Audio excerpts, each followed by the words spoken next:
அன்பார்ந்த சோதரர்களே, divine shalom ஊழியங்கள் மூலம் உங்களுக்கு தேவை ஆசீர்வாதத்தையும் வாழ்த்துதலையும் நாங்கள் தெரிவிக்கின்றோம். இந்த புதிய மார்ச் மாதத்தில் தேவனுடைய பிரசன்னம், ஆசீர்வாதம், அனுக்கிரகம் உங்களுக்கு அளப்பெரியதாக இருக்கட்டும். உங்களது ஜெப தேவைகளுக்கும் ஆலோசனைகளுக்கும் நீங்கள் எங்களுடன் தொடர்பு கொள்ள முடியும்.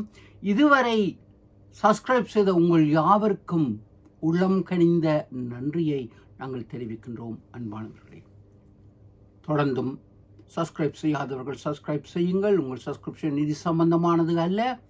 உங்கள் நண்பர்களுக்கும் பகிர்ந்து கொள்ளுங்கள். தேவ ராஜ்யத்தின் விஸ்தாரத்துக்கு இந்த காணொளியை நீங்கள் பகிர்ந்து கொள்ளுங்கள். ஆசீர்வாதத்தை சுதந்திரித்துக் கொள்ளுங்கள். ஒரு விசை ஜெபம் செய்வோம். கர்த்தாவே, அடியனுடைய வாயின் வார்த்தைகளும் எங்கள் அனைவருடைய இருதயத்தின் சிந்தனைகளும் தியானங்களும் உடைய சமூகத்துக்கு உந்தனவாய் இருக்கட்டும். பேசும் அடியேனே உம்முடைய பரிசுத்தாவின் அக்கினியின் அபிஷேகத்தினால் நிரப்பி பேசும் வார்த்தைகள் ஒவ்வொன்றும் உம்முடைய ஜீவ வார்த்தைகளாக 1, 30, 60, 100 பலன் தர கிருபை கொடுங்கள். கர்த்தாவே, இந்த வேளையிலும் விசேஷமாக சரீர வியாதியினால் வேதனைப்பட்டு கொண்டிருக்கும் பிள்ளைகளுக்கு, மனவியாதியினால் வேதனைப்பட்டு கொண்டிருக்கும் பிள்ளைகளை உம்முடைய கரத்திலே வருகின்றோம். அவர்கள் எடுக்கும் ஒவ்வொரு வைத்திய சிகிச்சைகளையும் ஆசீர்வதியுங்கள். தெய்வமே, நீங்கள் பொறுப்படுத்திக் கொள்ளுங்கள். இந்த வேளையிலும் விசேஷித்த நாட்களை கொண்டாடும் உடைய பிள்ளைகளை உடைய கருத்திலே வைக்கின்றோம். அவர்களை ஆசீர்வதியுங்கள். உடைய வாழ்க்கைக்காக நன்றி. இந்த சூழ்நிலையிலும் நாங்கள் மனரம்யமாய் இருக்க கர்த்தாவே, கசப்பும் வேதனையும் எங்களை ஆட்கொள்ள முடியாத படிக்கு உடைய பரிசுத்த ஆவியின் தெய்வீக சமாதானம் எங்கள் உள்ளத்தை நிரப்ப இந்த வேளையிலும் உடைய பரிசுத்த ஆவியின் அபிஷேகத்தை கேட்கும் உடைய பிள்ளைகள் ஒவ்வொரு மேலும் பொழிந்தள்ளும். இயேசு கிறிஸ்துவின் ஜீவனுள்ள நாமத்தில் ஜெபிக்கிறோம் பரம தந்தையே, ஆமேன். வேத பாடமாக எபிரியருக்கு எழுதிய நிருபம் 12ஆம் அதிகாரத்தை வாசிக்க கேட்போம். ஒருவனும் தேவனுடைய கிருபையை இழந்து போகாத படிக்கும் யாதொரு கசப்பான வேர் முளைத்தெழும்பி கலகம் உண்டாக்குறதினால் அநேகர் தீட்டுப்படாத படிக்கும் சீர்கட்டவனாகவும் இராத படிக்கும் எச்சரிக்கையாயிருங்கள். ஆமென்மானவர்களே, ஆண்டவர் இந்த முக்கியமான வார்த்தையை உங்கள் மத்தியில் பகிர்ந்து கொள்ளும்படி இதை எனக்கு தந்தார். இந்த வார்த்தைகள் எனக்கும் மிகவும் ஆசீர்வாதமாக இருக்கின்றது.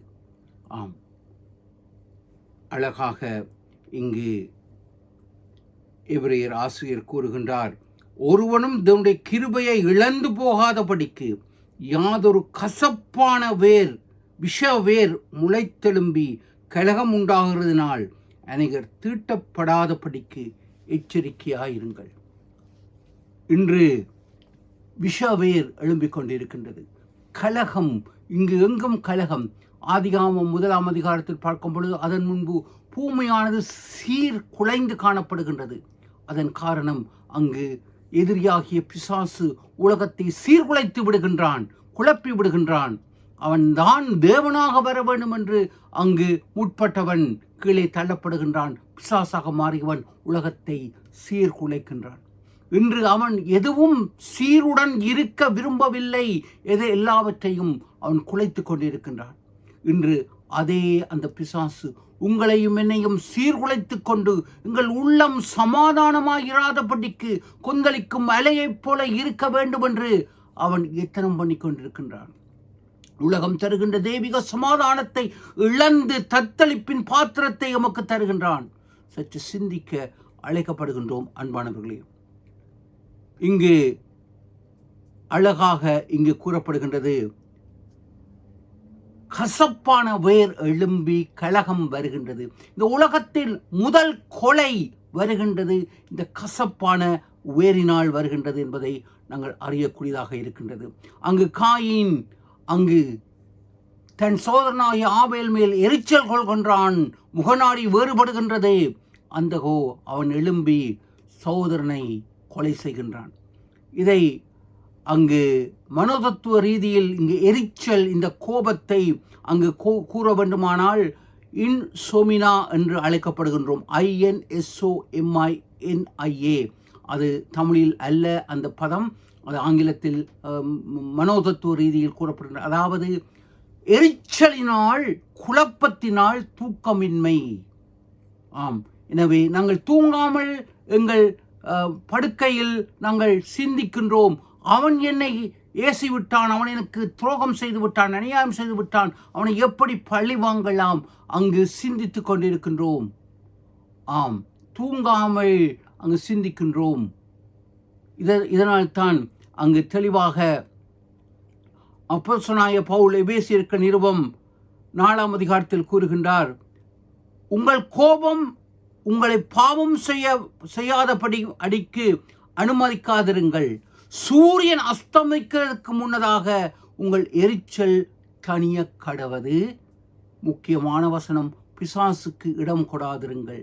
அன்று காயின் எரிச்சலினால் தேவன் என் கொடையை ஏற்றுக்கொள்ளவில்லை. அவன் ஏனோ தான் ஒன்று கொடுத்தான் கொடையை, அதை தேவன் ஏற்க வேண்டும். எனவே அவன் தேவனிடத்தில் உறவு முறிகின்றது, சவுனிடத்தில் உறவு முறிகின்றது, பெற்றோரிடத்தில் உறவு முறிகின்றது, சமுதாயத்தில் உறவு முறிகின்றது. இந்த கசப்பு சமுதாயத்தை விட்டே, தேவனை விட்டே உறவு முறியும் நிலையில் காணப்படுகின்றதாக இருக்கின்றது. அன்பானவர்களே,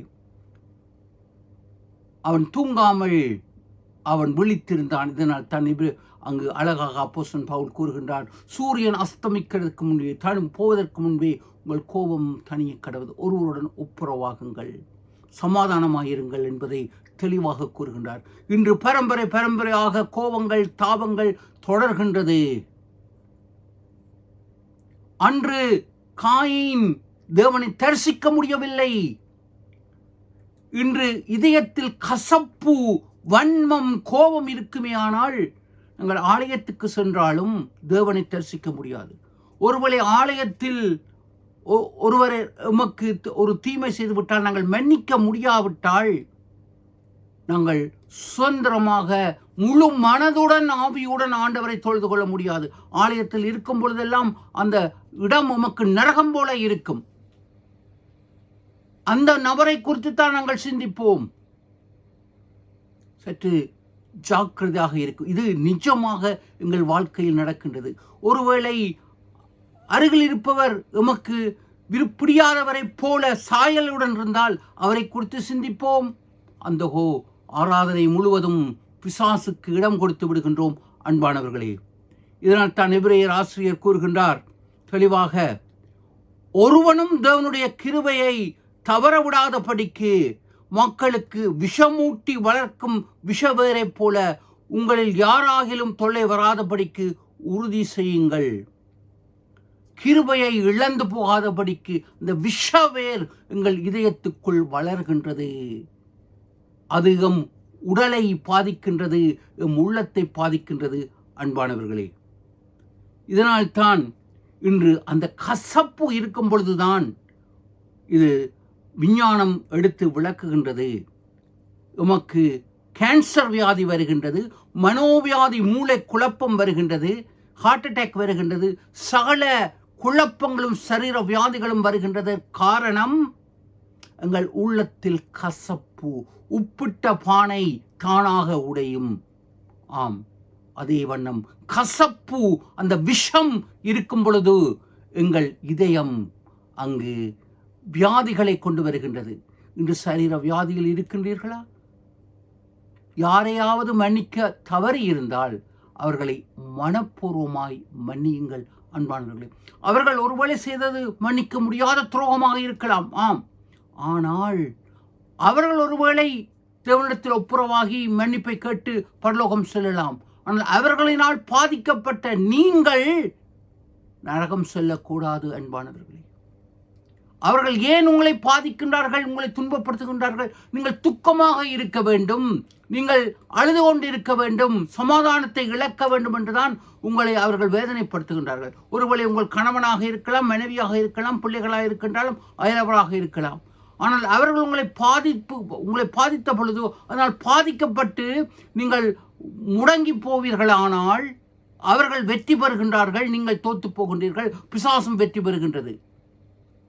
என்ன செய்ய வேண்டும்? நீங்கள் வெற்றியுடன் வாழ வேண்டும். அவர்கள் உங்களை கசப்பாக்கியதை நீங்கள் மாற்றி ஆண்டவரின் பிளத்துடன், மாறாவின் தண்ணீரை மதுரமாக்கிய தேவன் உங்கள் இதயத்தின் கசப்புகளை மாற்றக்கூடியதாக இருக்கும். அன்பானவர்களே, தன் ஆண்டவர் எங்கள் பரிசுத்தாவியினால் எங்களுக்கு ஒரு சமாதானத்தை தருகின்றார். இதைத்தான் கொலோசியர்கள் நிருபம் 3ஆம் அதிகாரம் 18ஆம் வசனத்தில் 18 முதல் 21 அழகாக கூறும். தயவாக நீங்கள் வாசிக்க நேரமில்லை. இது கணவனையும் மனைவியையும் குறித்த உறவை கூறுகின்றது.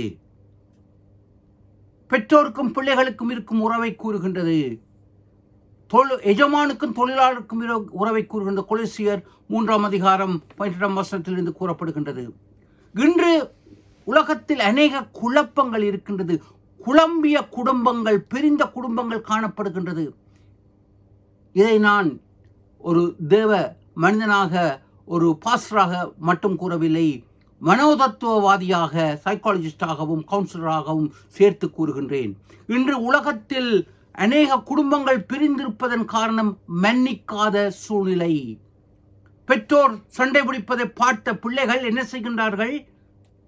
என் அப்பா அம்மாவை ஏசி விட்டார், அடித்து விட்டார் என்பதனால் மனைவி, அங்கு சின்ன பிள்ளை, அவள் தனக்கென்ற குடும்பம் வந்த பொழுது கணவனை நசிக்கின்றாள், கணவனை வேதனைப்படுத்துகின்றாள், தந்தையை பழி வாங்குவதாக நினைத்து தன் கணவனை பழி வாங்குகின்றாள். அதே வண்ணம் கணவனும் தாயை பழி வாங்குவதாக நினைத்து மனைவியை பழி வாங்குகின்றான். அந்தகோ இதை பார்த்த பிள்ளைகள் அதை தொடர்கின்றார்கள். பிள்ளைகள் பெற்றோரை மதிப்பதில்லை. இதன் காரணம் கணவனும் மனைவியும் ஒருவரொருவர் நேசிப்பதில்லை, ஒருவொருவர் தாக்குகின்றார்கள். இதனால் பிள்ளைகள் அங்கு பெற்றோரை உதாசீனப்படுத்துகின்றார்கள். கோழி ஒரு கூட்டிலே, சேவல் ஒரு கூட்டிலே, கோழி குஞ்சு ரெண்டும் இப்போ அன்பில்லாத காட்டிலே. இன்று இது சந்ததியாக தொடர்கின்றது. பெற்றோரை பார்த்து பிள்ளைகள், அந்த பிள்ளைகளை பார்த்து அவர்கள் பிள்ளைகள், அவர்கள் பிள்ளைகளை பார்த்து அவர்கள் பிள்ளைகள், இப்படி வாழையடி வாழையாக தொடரும் இந்த சாபத்தை உங்களினால் நிறுத்த முடியும். இப்பொழுது நீங்கள் ஒப்புரவாகுங்கள். யாருடன் ஒப்புரவாக வேண்டும்? உங்கள் கணவனுடனோ, மனைவியுடனோ, பெற்றோருடனோ, நண்பருடனோ ஒப்புரவாகுங்கள். உங்கள் பிள்ளைகளின் வாழ்க்கை சீருடன் காணப்படும். அன்பானவர்களை சற்று சிந்திக்க நீங்கள் அழைக்கப்படுகின்றீர்கள். இங்கு ஜபிக்கும் குடும்பம் இறைவனுக்குள் ஒன்றாக இருக்கின்றது. ஜபிக்காத குடும்பம் அந்தகோ. இதைத்தான் நீதிமொழிகள் 31ஆம் அதிகாரத்தில் நாங்கள் பார்க்கின்றோம். கணவன் மனைவியை வாழ்த்துகின்றாள், மனைவி கணவனை வாழ்த்துகின்றார்கள், பிள்ளைகள் வாழ்த்துகின்றார்கள் என்று இந்த வாழ்த்துதல், குடும்ப ஐக்கியம், குடும்ப உறவு இருக்கின்றதா? ஒரு கிழமையில் ஒரு நாள் ஆதல் குடும்ப உறவு ஒன்றாக இருந்து நீங்கள் குலசலம் விசாரிக்கின்றீர்களா? நீதிமொழிகள் 31ஆம் அதிகாரம் குடும்ப ஐக்கியத்தை தயவு செய்ததை வாசியுங்கள். இன்று அந்த உறவு இன்று இல்லை. அந்தகோ நாங்கள் ஏனோ தானோ ஒன்று இளைய குமாரனைப் போல எங்கள் பிள்ளைகள் அலைந்து திரிகின்றார்கள். அன்பானவர்களே, இன்று எங்கள் உள்ளத்தில் அன்பு வேண்டும். இங்கு கொரிந்தியர் 12ஆம் அதிகாரத்தில் அந்த அன்பு சகல பாவங்களை மூடும். ஒருவரை ஒருவர் மன்னியுங்கள், பரிசுத்த ஆவியின் அபிஷேகத்துக்காக ஜெபியுங்கள்.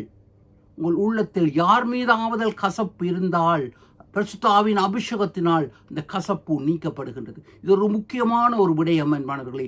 நீங்கள் பரலோகம் செல்வதற்கு தடையாக இருக்கின்றது இந்த கசப்பு. தேவனுடைய பரிசுத்த ஆவியை துக்கப்படுத்தாதிருங்கள். நீங்கள் மீட்கப்படும் நாளுக்கென்று முத்திரையாக்கப்பட்ட பரிசுத்த ஆவியை துக்கப்படுத்த வேண்டாம் என்று தெளிவாக எபேசியர் நிருபம் 4ஆம் அதிகாரம் 31ஆம் வசனத்தில் கூறப்படுகின்றது. இன்று இந்த கசப்பு இருக்குமா, ஆனால் நாங்கள் பரலோகம் செல்ல முடியாது. மன்னியுங்கள், தேவனைப் போல விமோசனம் எடுங்கள். எங்கள் பரமண்டல ஜபத்தில் நாங்கள் கூறுகின்றோம், பிறர் குற்றத்தை மன்னிப்பதைப் போல எங்கள் குற்றங்களை மன்னியும். அந்தகோ நாங்கள் கிளிப்பிள்ளை ஜெபம் போல உதட்டளவில் ஜெபிக்கின்றோம். உங்கள் முதல் சாயல் தேவ பிள்ளைகளாக இருக்க வேண்டும். ஆனால் நீங்கள் ஒருவரை ஒருவர் மன்னியுங்கள். அன்பானவர்களே, இதைத்தான் தெளிவாக அங்கு கொலோசியர் நிருபம் அழகாக கூறப்படுகின்றது. இங்கு இதயத்தில் கசப்பு, அந்த விஷப்பாம்பு இருக்கின்றது. அந்த விஷப்பாம்பை எடுத்து எறிந்து விடுங்கள். உங்கள் உள்ளத்தில் தேவ பரிசுத்த ஆவியாகிய புறாவானவர் வருவார். முதல் வேலை கசப்பை எறிந்து விடுங்கள். தேவன் உங்களை பரிசுத்தப்படுத்துவார். நீங்கள் பரலோகம் செல்ல இப்பொழுதே வழிகளை தேவன் தயார்படுத்துவார். சிந்திப்போம், செயல்படுவோம். தேவன் உங்களை ஆசீர்வதிப்பார். அன்பானவர்களே, தேவராஜ்யத்தின் விஸ்தாரத்துக்கு நீங்கள் இக்காணொலியை பார்த்தும் இதை உங்கள் நண்பர்களுடன் பகிர்வதற்கும் சப்ஸ்கிரைப் செய்வதற்கும் மிக்க நன்றி. தேவன் உங்களை ஆசீர்வதிப்பாராக.